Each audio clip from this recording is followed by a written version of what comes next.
2019 was a very funny year, I feel like, in advertising. There's a lot of humor out there. There's a lot of brands doing silly, fun things.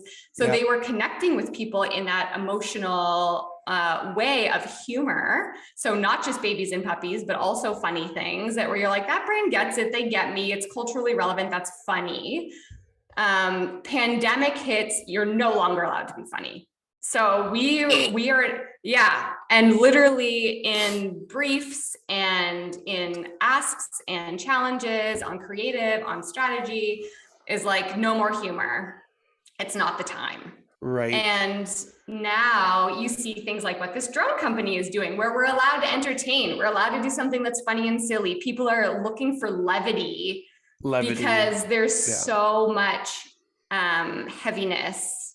And I think we're past enough of a pandemic time to say like, okay, we're allowed to be funny again. We're allowed to be entertaining. So the emotional, it's so interesting to me to see like the emotions we're allowed to invoke as communications professionals Do you think as culture and times shift, right? Mm-hmm.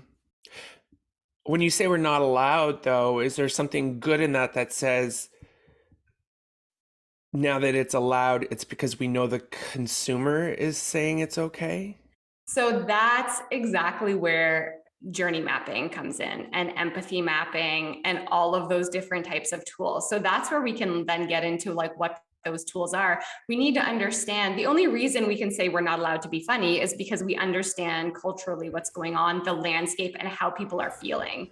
So it's not like we're not allowed because we're going to get in trouble. It's like we're not allowed because the consumer sentiment and mindset is not there. So if you do that in a time when their mindset is not there, it's not what they need, right?